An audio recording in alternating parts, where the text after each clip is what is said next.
On a cold January night in 2010, something inexplicable happened in North Wales.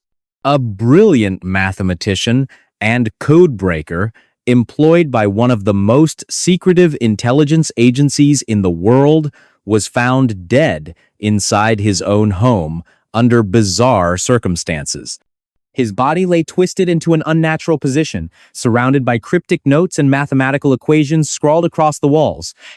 The coroner's report would later reveal ligature marks around his neck, suggesting strangulation. But the real mystery wasn't just how he died. It was who or what was responsible. Was it foul play? Suicide? Or could there be another explanation entirely? Hi everyone. You're listening to Thousand Fragments. The moment no one saw, the memory no one kept. I'm bringing it back. Drop a comment below and let me know where you are today. I'm all ears! And let's begin. Our protagonist lived a life shrouded in secrecy. A highly intelligent individual with an affinity for puzzles and patterns, he worked as a cryptanalyst during the day, deciphering complex codes for his government agency.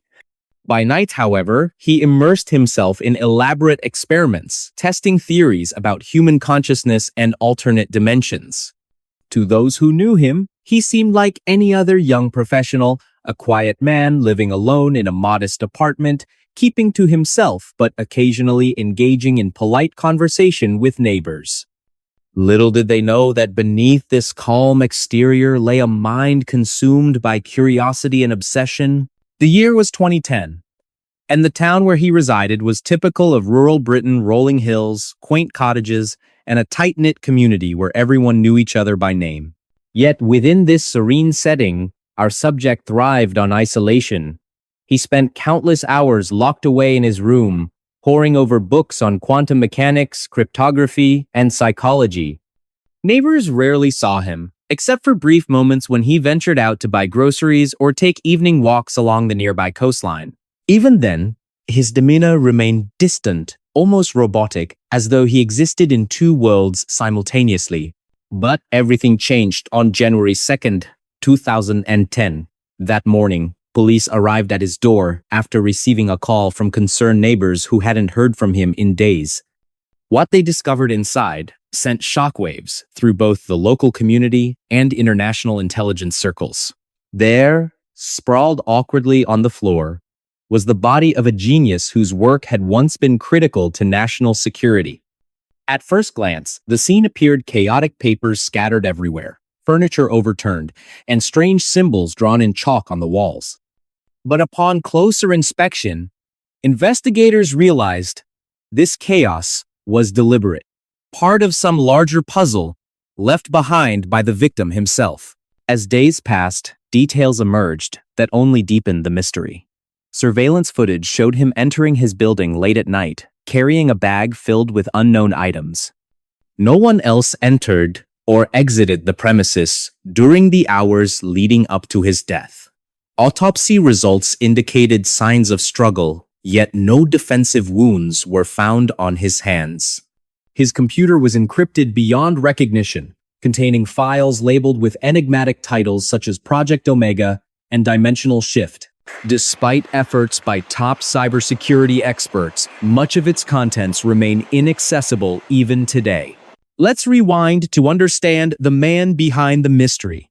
Born into a middle-class family, he excelled academically from an early age, earning scholarships to prestigious universities and eventually landing a job with MI5 due to his unparalleled skills in mathematics and problem-solving. Colleagues described him as eccentric but brilliant, capable of solving problems others deemed impossible. However, outside work, his personal life grew increasingly erratic. Friends reported hearing stories about strange dreams and visions he claimed to experience while working on classified projects. Some suggested these episodes might have stemmed from stress or exhaustion. Others whispered darker possibilities involving espionage or covert operations gone wrong. In the months before his death, he became obsessed with ideas about parallel universes and wormholes. During one particularly heated discussion with a colleague, he reportedly said, "I've seen things no one should ever see." Places no one should ever go. These words haunted many afterward, especially since they mirrored discoveries made years later regarding anomalies in his research data. Could his fascination with theoretical physics have led him down dangerous paths? Or was there more to his disappearance than met the eye? Then came the twist. Forensic analysis revealed traces of cyanide in his system, raising suspicions of poisoning. Yet, further investigation uncovered no signs of forced entry or struggle, making suicide seem plausible at least initially. But why would someone so deeply involved in high-stakes intelligence work choose such a dramatic exit? Moreover, why leave behind such intricate clues pointing toward conspiracy rather than closure?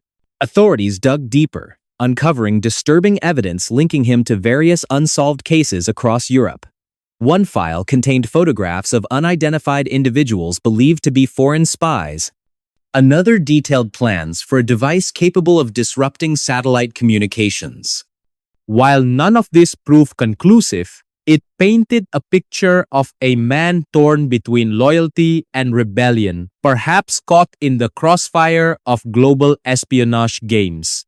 Public fascination with the case skyrocketed after details leaked online. True crime enthusiasts flocked to forums, debating whether his death represented murder, suicide, or something far stranger. Among them was Brian Carter, a self-taught programmer who applied advanced algorithms to decode patterns hidden within the cryptic messages left at the crime scene. His findings drew widespread attention, suggesting possible ties between our subject and broader criminal networks operating throughout the UK during the same period. Are we looking at isolated incidents or part of something larger?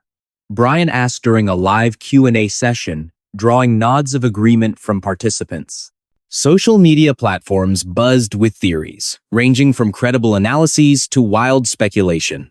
Some argued he had uncovered secrets too dangerous for public knowledge, forcing powerful entities to silence him permanently.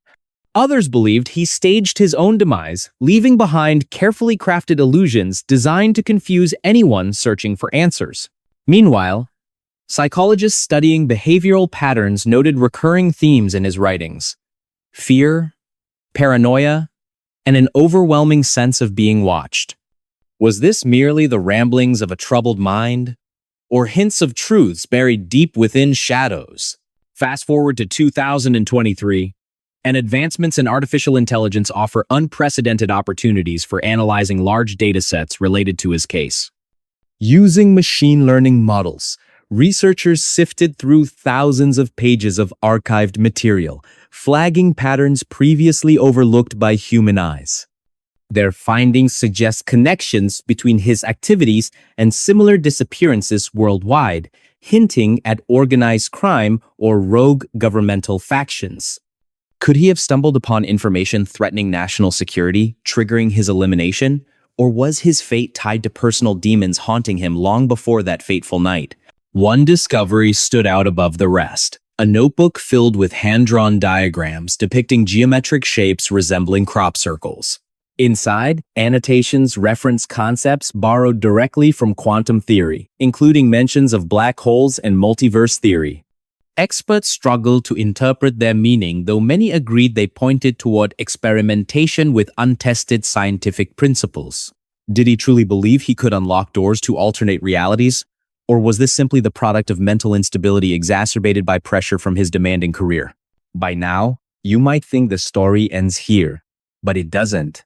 In recent years, new developments reignited interest in the case. Forensic genealogy techniques identified relatives linked to DNA profiles discovered near the crime scene, prompting authorities to revisit old leads.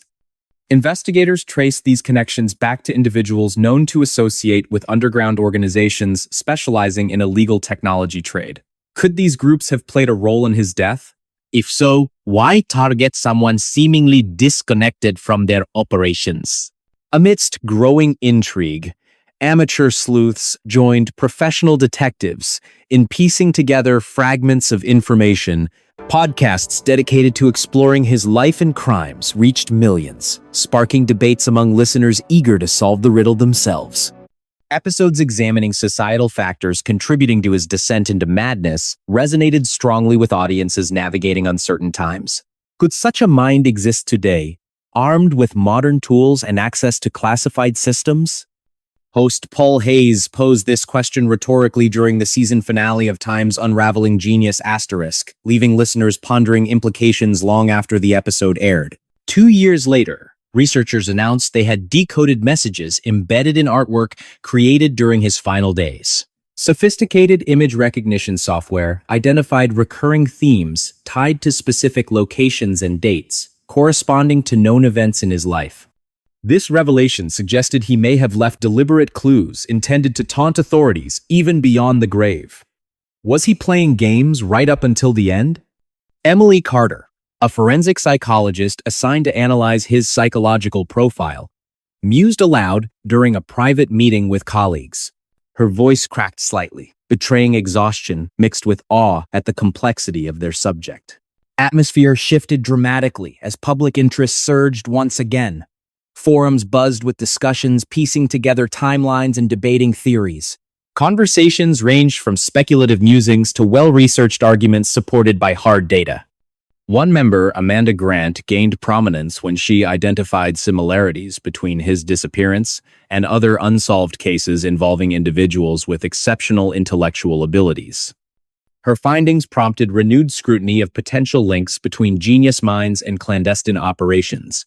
Families affected by similar losses gather annually to honor their loved ones, finding solace in shared memories and unwavering determination.